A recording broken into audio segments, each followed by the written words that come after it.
Halo teman-teman, kembali lagi bersama saya Marta Tri. Jadi, di video kali ini kita akan bahas soal-soal tes CPNS khususnya pada materi pilar negara. Untuk teman-teman yang belum subscribe, jangan lupa subscribe ya, karena subscribe itu gratis. Tanpa berlama-lama lagi, kita langsung ke soal-soalnya.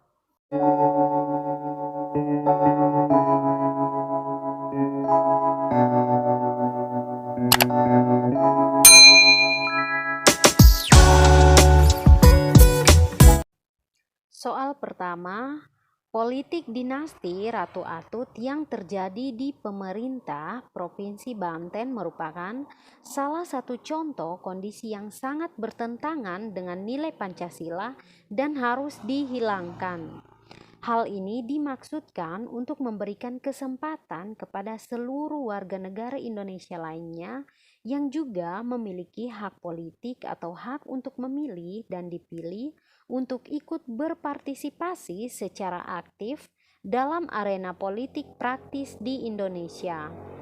Menghilangkan politik dinasti merupakan sebuah tindakan yang sesuai dengan Pancasila, khususnya sila ke A, sila kedua, B ketiga, C keempat, D kelima, atau E ke-1. Baik teman-teman, jadi jawabannya di sini adalah C, yaitu sila keempat. Untuk pembahasannya, dinasti politik sangat bertentangan dengan sila keempat Pancasila yang seharusnya segala sistem pemerintahan dalam memilih pemimpin seharusnya dilakukan atas dasar kesepakatan hasil musyawarah untuk mencapai mufakat dari rakyat dan bukan berdasarkan hasil dari kekuatan politik yang dimiliki oleh segelintir orang yang memiliki maksud dan tujuan tertentu. Jadi di sini kita harus mendapat musyawarah bersama dalam memilih pilihan dari semua rakyat, tidak bisa dari sepihak atau kelompok-kelompok tertentu.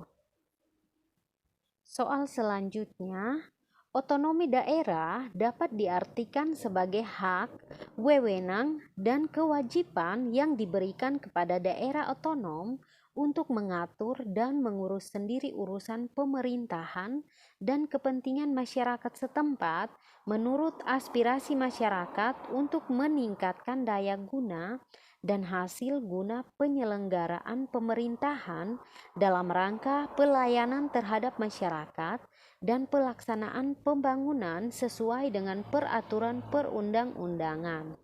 Salah satu kebijakan ekonomi daerah yang memberikan keistimewaan terhadap daerah tertentu merupakan implementasi nilai Pancasila yang merujuk pada sila A pertama, B kedua, C ketiga, D keempat, E kelima.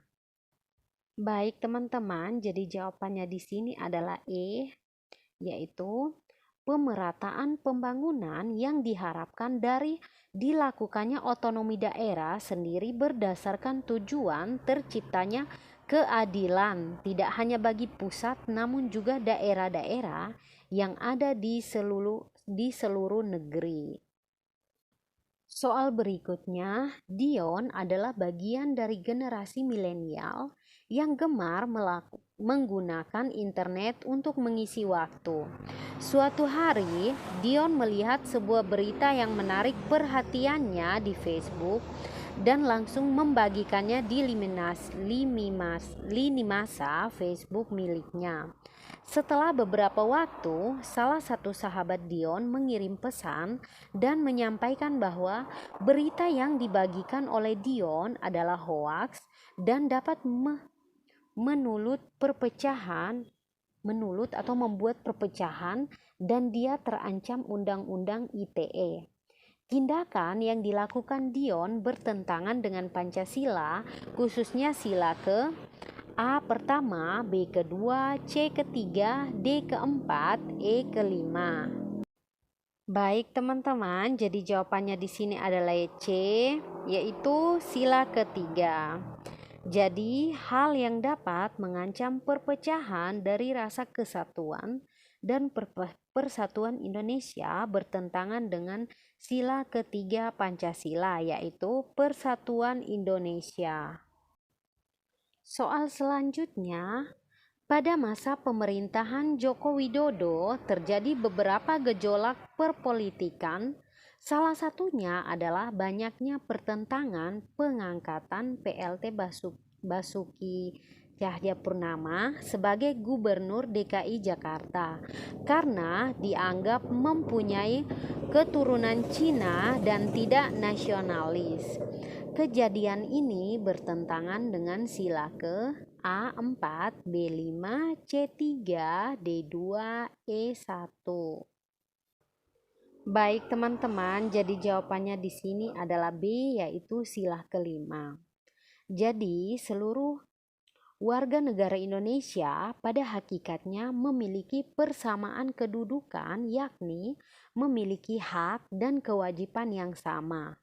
Maka peristiwa ini digolongkan sebagai kejadian yang bertentangan dengan sila kelima. Soal selanjutnya, terjadinya demonstrasi besar-besaran di wilayah Provinsi Papua dan Papua Barat yang disertai dengan aksi persekusi, pengerusakan, dan penjarahan di kantor pemerintahan adalah wujud penerapan penyampaian suara publik di muka umum yang bertentangan dengan Pancasila, khususnya sila ke A ketiga, B ke-1, C ke-4, D kedua, atau E kelima. Baik teman-teman, jadi jawabannya di sini adalah C, yaitu sila keempat. Jadi, penyampaian aspirasi atas dasar kekecewaan tidak seharusnya dilakukan secara anarkis. Sesuai dengan nilai yang terkandung di dalam sila keempat Pancasila, seluruh pendapat hendaknya disampaikan secara luhur untuk mencapai musyawarah mufakat yang dapat dilakukan secara kekeluargaan dan tanpa unsur paksaan.